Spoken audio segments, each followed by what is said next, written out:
पहली बात तो यहाँ आकर के मेरे खुद का जो अनुभव, मैं सोचा था कि अनजाने जगह में जा रहा हूँ और वहाँ कैसे लोग होंगे कैसे नहीं होंगे, लेकिन यहाँ आकर के हमने देखा कि सब अपना ही है, कोई पराया नहीं है। लगता है कि बहुत दिनों से हम सबके जान पहचान है।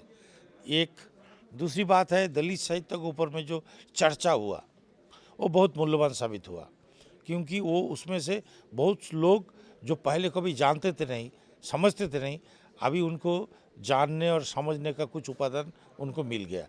दलित साहित्य होता क्या है, हम लोग दलित साहित्य कर रहे हैं क्यों, ये सब चीज़ों के बारे में चर्चा हुई, तो लोगों को इसमें बहुत कुछ जानने को मौका मिला, तो उनको आगे चल के बहुत फ़ायदा होगा। हम भी एक दलित साहित्य अकादमी का हमारे एक संस्था है, हम भी उसका अध्यक्ष है। हम लोग यही करते हैं कि शहर में जो है इसको छोड़ करके, शहर का लोग बहुत सारे समझदार होते हैं, शहर को छोड़ करके ज़िले ज़िले में हम लोग अपना प्रोग्राम करते हैं।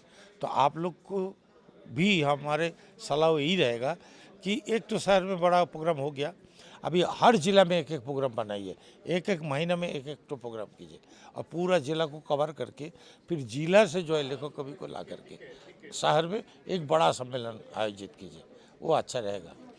अच्छा, हमको पता है कि आप जब विधायक हुए, विधायक होने के बाद ममता जी जो अभी आपका चीफ मिनिस्टर है, उन्होंने बहुत बड़े सम्मान के साथ एक दलित साहित्य अकादमी बनाया और उसका अध्यक्ष भी आपको बनाए हैं।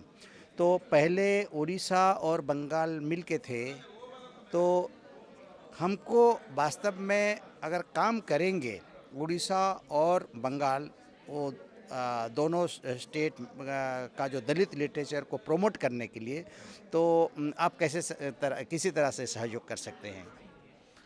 सहयोग इस तरह कर सकते हैं, आप लोग को हम कलकत्ता बुला सकते हैं, आपका तमाम जो रहने और खाने पीने तमाम व्यवस्था हम लोग कर सकते हैं। फिर आप लोग इधर बुलाएंगे तो आप लोग को करना पड़ेगा। तो इसी तरह हम लोग दिल्ली में भी प्रोग्राम कर सकते हैं, उड़ीसा और बंगाल मिल करके, ऐसे हम लोग हर जगह कर सकते हैं। हमारे पास तो सरकार का एक फंड है, तो उसको हम पास करा सकते हैं कि हाँ इस पर्पस पे हम लोग इतना पैसा खर्च करेंगे, तो हम लोग कर सकते हैं। जी।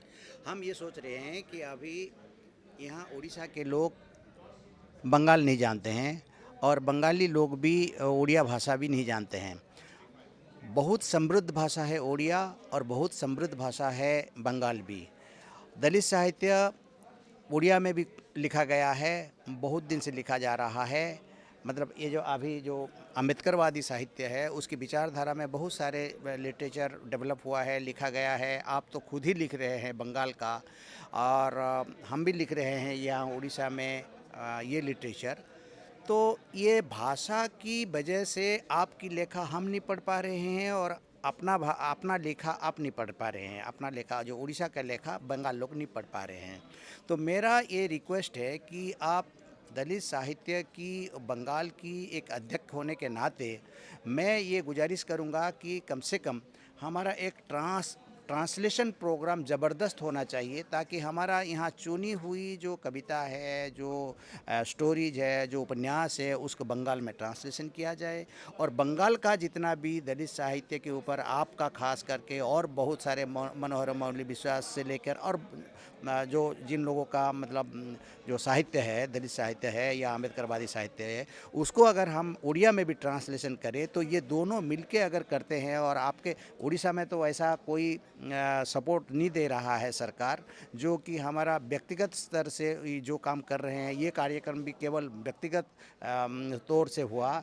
हमारा जो फ्रेटर्निटी का लोग हैं, उन लोग कंट्रीब्यूट किए हैं पैसा, और हमने ये ऑर्गेनाइज़ किया। आपका तो कम से कम सरकारी पैसा है।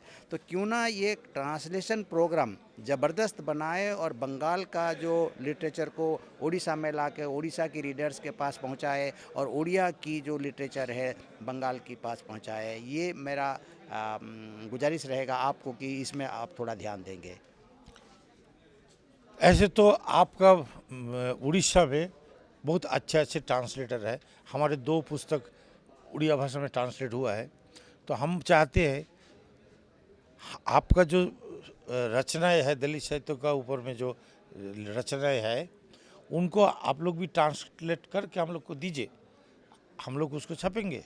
अभी आपका जो ट्रांसलेशन है एक्चुअली पर्सनल लेवल पे हुआ है, तो हम ये चाहते हैं कि इंस्टीट्यूशनलाइज करने का, यानी कि आपका जो दलित साहित्य अकादमी की तौर से वो एक प्रपोजल आए यहाँ हमारा जो अम्बेडकरवादी साहित्य संस्कृति कला जो ऑर्गेनाइजेशन को और वहाँ के दलित ऑर्गेनाइजेशन को, तो ये इंस्टीट्यूशनलाइज हो जाएगा कि एक ही आदमी का नहीं होगा।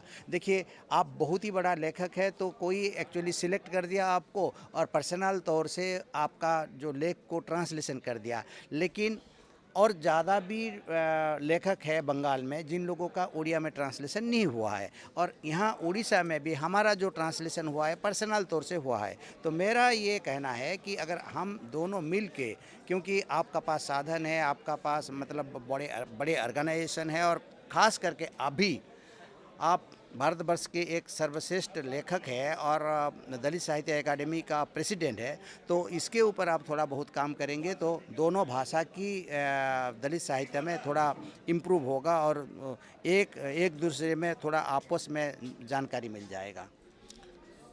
हम लोग तो प्रयास कर ही रहे हैं कि देश का हर प्रदेश का एक दो लेख अच्छा अच्छा मिल जाए और एक संकलन हम लोग करेंगे।